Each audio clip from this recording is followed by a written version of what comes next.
الرحيم الحمد لله رب العالمين وصلى الله على سيدنا محمد وعلى آله وصحبه أجمعين. اللهم علمنا ما ينفعنا وانفعنا بما علمتنا وزدنا علما برحمتك يا أرحم الراحمين. Today inshallah we're going to study Surah المطففين. أعوذ بالله من الشيطان الرجيم. بسم الله الرحمن الرحيم. ويل للمطففين الذين إذا اكتالوا على الناس يستوفون وإذا كالوهم أو وزنوهم يخسرون.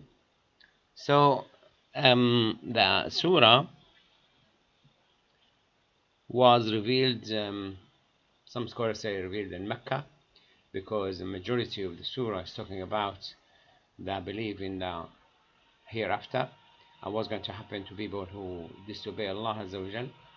And some say it is revealed in Medina because it tackles an issue which has to do with the trade, buying and selling.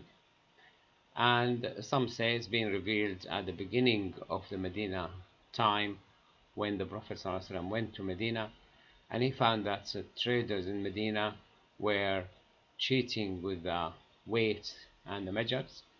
And when they sell or buy, they have two scales.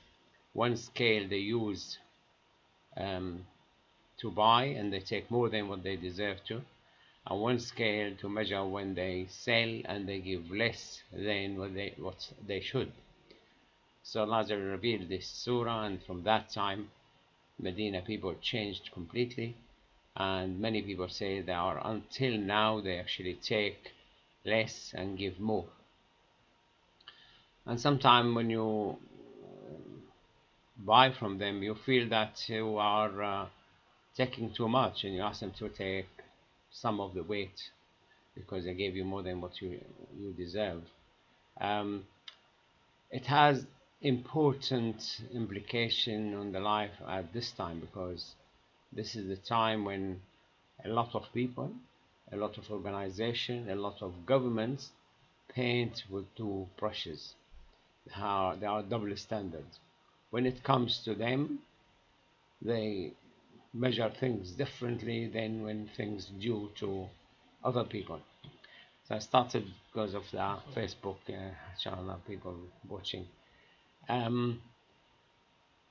So it is tackling the double standard in life when people cheat, especially traders, especially people who buy and sell using measures and weight. But applies to everything else. It could be applying to a teacher who's teaching in the classroom and he's not teaching as expected. It could be applied to a doctor who doesn't actually give the time due to see patients, or research what's better for the patients. Could be also applied to nurses, could be applied to policemen, could be applied to farmers. So Surah Mutaffifin is a surah which tackles the double standard and address it head to head. And also Allah Azza wa Jal is not going to be lenient even with the smallest amount of cheating. So Mutaffifin is taking from when you measure something and what's overflow from that. So if you have a cup and you pour water into it or milk, and then it's full, and full is too much to start dropping from two sides. Tough. So tough, if you were buying and he filled it to the top, that's fine. But what he does, he uses smaller measure. So it is really full, but it is not the measure you are expecting, 1 liter or 4 liters of 4. The Department of Trade and Industry here in Britain, they have a fair trade organization, and they go regularly to, or randomly, spot check to petrol stations, and they measure the petrol. But they're supposed to give you a liter, they could be giving you only 950,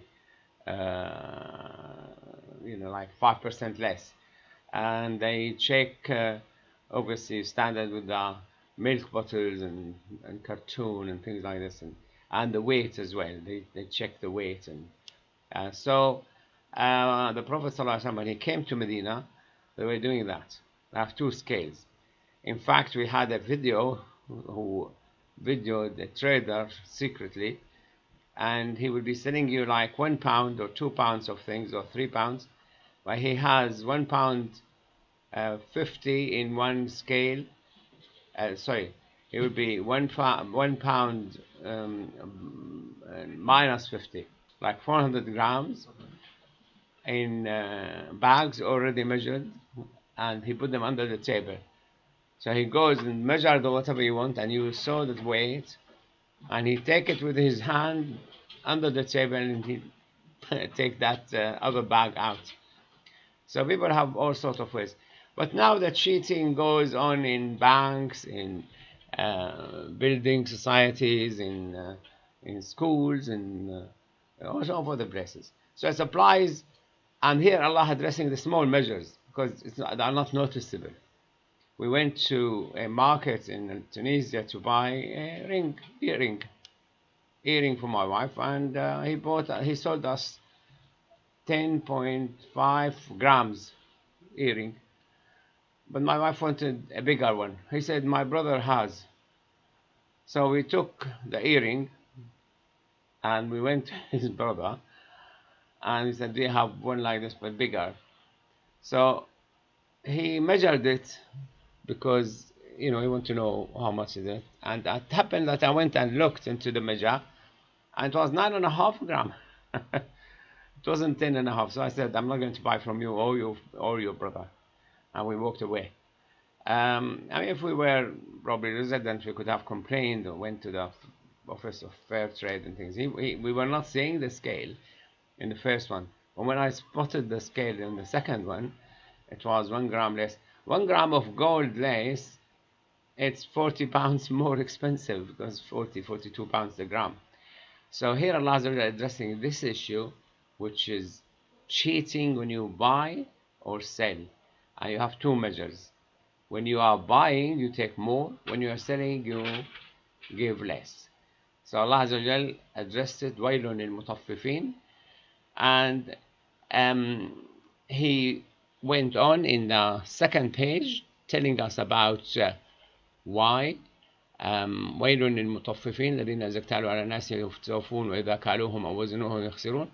And then he went to say what will be the consequences of that, and then he listed their punishment, the day of judgment, that when the people come out of the graves facing Allah Azza wa Jal, standing there waiting for the judgment, and some say up to 50,000 years waiting, and the Prophet ﷺ said they will start sweating until the sweat reach their earring, the bottom of their ear.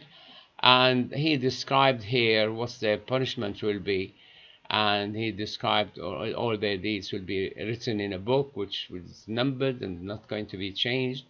And he insisted here that there is day of judgment and they are going to be punished for that. So that's definitely going to happen, and it is already registered and cannot be changed.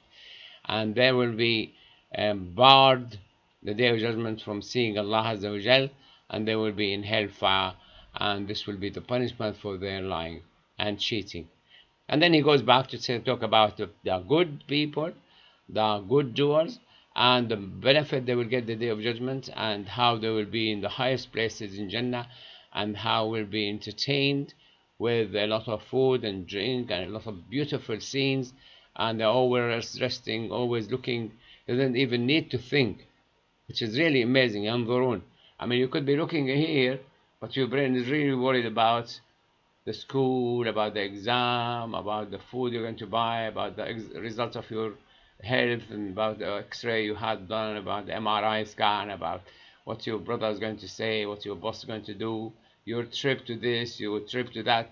You could be looking and you're really very busy in your brain. I mean, the first time I went to Syria again in 2006, for 3 weeks I was thinking, I was meeting people, going to places, but I was thinking whether the intelligence service will allow me to leave Syria or not.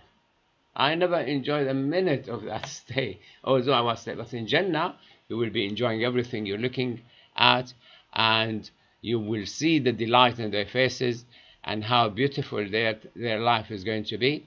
And he finished it up by saying, look, those who cheated you, you will be laughing at them next life.